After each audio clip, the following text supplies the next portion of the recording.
Quand débute la saison 1979-1980, les Los Angeles Lakers n'ont plus gagné de titre NBA depuis 7 ans.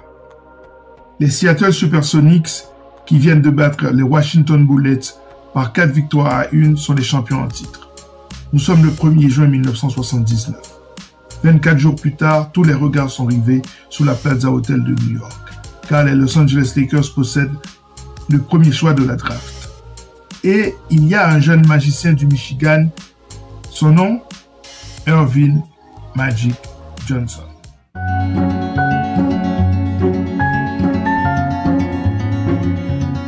C'est dans la ville de Lansing, dans le Michigan, que Earvin Johnson Jr. est né le 14 août 1959. Son père, Earvin Johnson Sr., est un ouvrier discipliné à l'usine de General Motors. Sa mère, Christine Johnson, est gardienne d'école et est responsable de l'éducation des enfants. Ce couple de travailleurs élève une famille nombreuse, dont Earvin Jr. est le 4e enfant. Sa famille est sportive et même basketteuse. Son père, par exemple, a été basketteur en high school. Sa mère a également pratiqué ce sport, et ses frères aussi. Très tôt, le talent d'Earvin Johnson commence à sauter aux yeux. Cela le rapproche de son père qui regarde avec lui les matchs de NBA du dimanche après-midi, sans oublier de lui expliquer les principes du pick and roll ou de la défense. Profitant d'une politique d'intégration, il est admis à Everett High School, une école fréquentée par des Blancs. Mais le jeune Earvin a du mal à se faire respecter et à être accepté par ses camarades. Mais là encore, le sport et plus particulièrement le basket va l'aider à transcender ses problèmes raciaux. Il devient vite une coqueluche à l'école. Il finit par remporter le tournoi de l'État. Après un match où il inscrit 36 points, 18 rebonds et 16 passes décisives, le journaliste Fred Sablé Jr. du Lansing State Journal lui trouve un surnom, Magic. Ce sobriquet ne le quittera plus. Surtout pas quand il bat Larry Bird et Indiana State en finale du tournoi universitaire, le 26 mars 1979, avec les Spartans de l'Université de l'État du Michigan. Une légende est donc née. Une légende attendue au tournant de la Grande Ligue.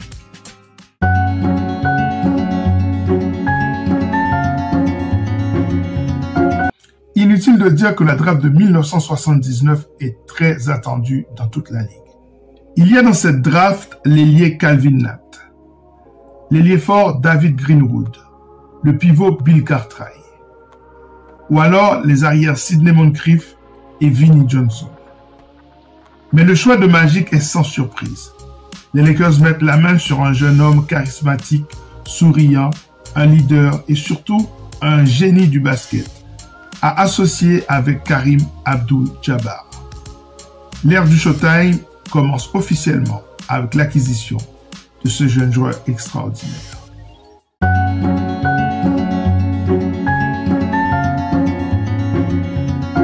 Le Magic de Michigan, qui a gagné le tournoi NCAA, portait le numéro 33.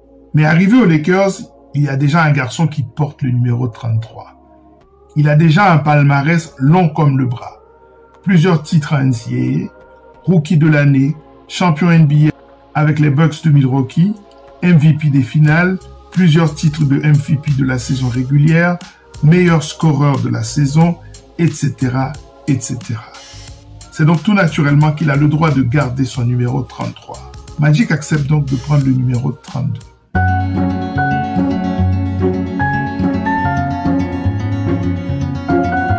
Le premier match de la saison commence à San Diego, contre les Clippers qui à l'époque étaient à San Diego. Il a lieu le vendredi 12 octobre 1979. Au moment où commence le match à San Diego, on connaît déjà les résultats des Celtics de Boston. Victorieux 114-106 des Rockets de Houston de Moses Malone. Et Larry Bird qui était drafté en 6e position par les Celtics de Boston à la draft de 1978 et qui avait opté pour une année supplémentaire avec sa fac d'Indiana State à NCAA, inscrit 14 points à ses débuts, le 12 octobre 1979. Il a également sur sa feuille de stats 10 rebonds et 5 passes décisives à 50% de réussite au tir. Magic peut-il faire mieux? Les Clippers de San Diego sont disposés à faire tomber les Lakers. d'entrée. Et il joue en équipe conquérante. Magic commence dans le 5 de base, à l'opposé du ballon, à côté de Norm Nixon qui joue meneur. Le reste de l'équipe est complété par Jamal Wilkes, Spencer Haywood et le fameux numéro 33 des Lakers, Kareem Abdul-Jabbar. L'équipe est coachée par John McKinney. Les premiers pas de Magic sont hésitants. Il commence en effet par un tir raté, puis par un marché. Ensuite, il prend peu à peu le match à son compte. Il devient le meneur de l'équipe au fil du match et organise le jeu pour Kareem Abdul-Jabbar qui compile 29 points, 10 rebonds.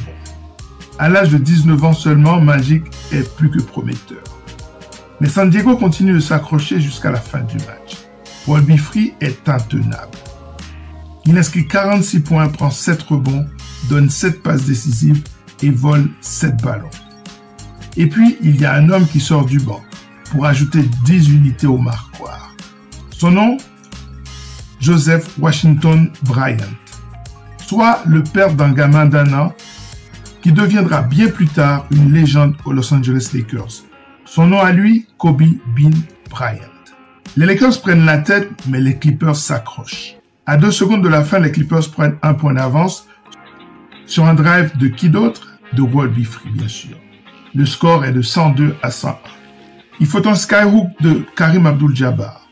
Un move dont seul lui a le secret pour que les Lakers remportent le match de la saison et de l'ère Magic. Pris d'euphorie, Magic saute au cou de son coéquipier, l'étreint, le secoue, il l'étouffe. Les Lakers emportent 103 à 102. Arrivé au vestiaire, le capitaine regarde le jeune rookie droit dans les yeux et lui dit « Magic, tu réalises qu'il reste encore 81 matchs de la saison régulière à jouer ?» Kareem comprend alors la passion qui anime son jeune coéquipier. Magic inscrit 26 points dans ce match, prend 8 rebonds, donne 4 passes décisives et contre 4 tirs. Le ton est donné.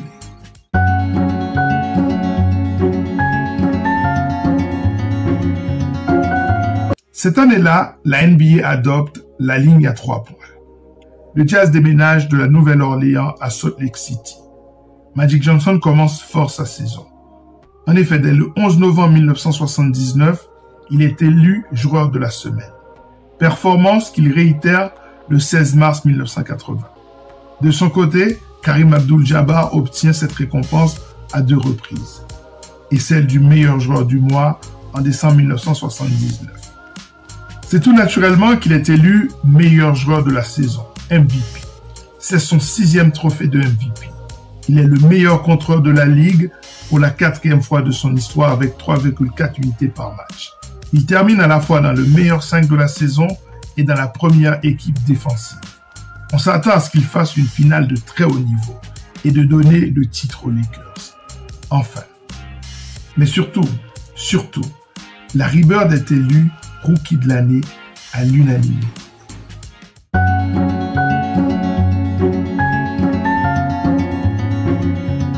Autant le dire tout de suite, les playoffs de l'année 1980 sont épiques.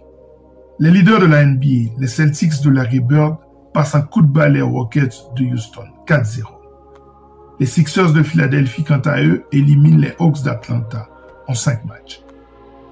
Les champions en titre des Seattle Supersonics disposent des Bucks de Milwaukee en 7 matchs. Quant aux Lakers, deuxième de la NBA, ils battent les Suns de Phoenix en 5 matchs. Au tour suivant, les Sixers de Dr. J, Julius Erving, troisième équipe de la NBA, éliminent les Celtics en 5 matchs, à la suite d'une grosse bataille. Alors que les Lakers battent les champions en titre, les Seattle Supersonics, sur le même score. Jusque-là, Kareem Abdul-Jabbar, Kaj, est le meilleur joueur des playoffs et il s'installe comme étant le meilleur joueur du monde.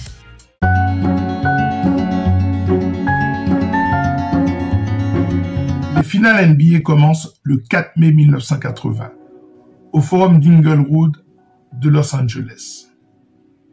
Les Lakers commencent avec un 5 inhabituel, avec Jim Jones dans le 5 de base, aux côtés de Magic, Norm Nixon, Jamal Wilkes et Kareem Abdul-Jabbar.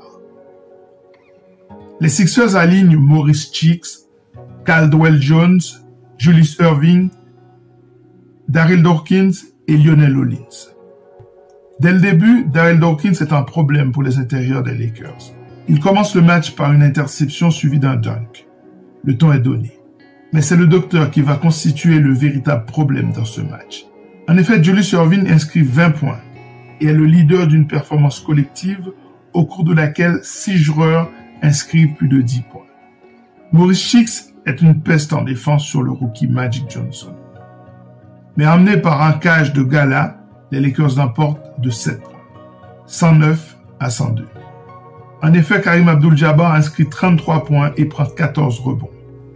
Magic contribue à raison de 16,9 rebonds et 10 passes, à un petit rebond d'un triple-double, à 67% de réussite au tir. 3 jours plus tard, les Sixers égalisent. Ils s'imposent au Forum sur le score de 107 à 104. Les Sixers serrent les boulons en défense. Darryl Dawkins et Maurice Cheeks volent 10 ballons aux Lakers.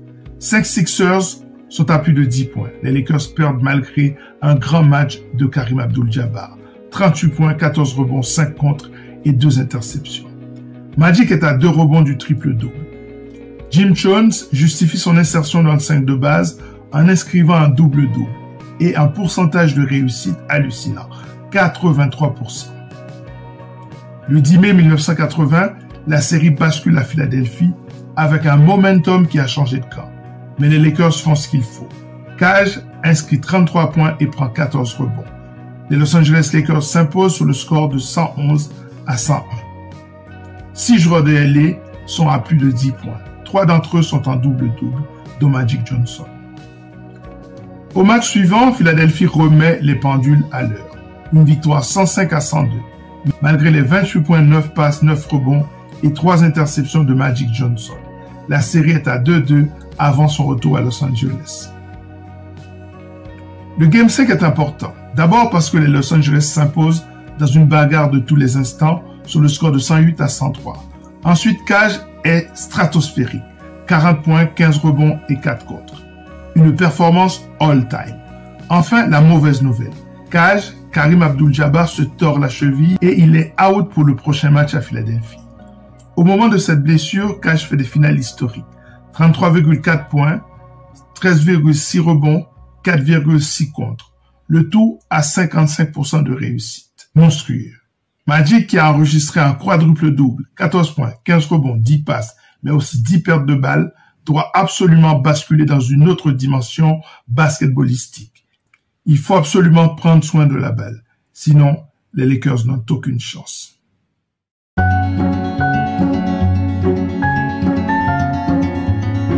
Magic Earvin Johnson ne peut pas ne pas penser au titre de rookie de l'année obtenu par Larry Bird à l'unanimité. Cette unanimité en faveur de Larry Bird a dû le blesser. Lui qui, 1 an plus tôt, avait écrasé Larry Bird et Indiana State University. Certes, il finit dans le meilleur 5 des rookies, avec Larry Bird des Celtics de Boston, Bill Cartwright des Knicks de New York, David Greenwood des Bulls de Chicago et Calvin des Trail Blazers de Portland. Certes, Bird mérite son titre en terminant dans le meilleur 5 de la NBA à la tête d'une équipe qui a fini en tête de sa division et de toute la NBA avec 61 victoires et 21 défaites seulement. Mais le manque de respect est vécu comme une humiliation ou alors une injustice de la part du jeune prodige des Lakers. Le garçon a quand même tourné pendant la saison à 18 points, 8 rebonds et 7 passes décisives, avec 2,4 interceptions à 53% de réussite. Ce match-ci, c'est déjà celui de sa vie. Il le dit d'ailleurs dans l'avion à ses coéquipiers abattus par la blessure de Kareem Abdul-Jabbar et son forfait. N'ayez pas peur les mecs, Magic est là. Magic débute donc ce match-ci au poste de pivot contre Jones. Puis il joue meneur, ailier fort, ailier, il est partout. Il joue 47 minutes, il inscrit 42 points, il prend 15 rebonds, il donne 7 passes décisives, il vole 3 ballons et réalise un contre. Il est à 61% de réussite au tir et à 100% au lancer franc.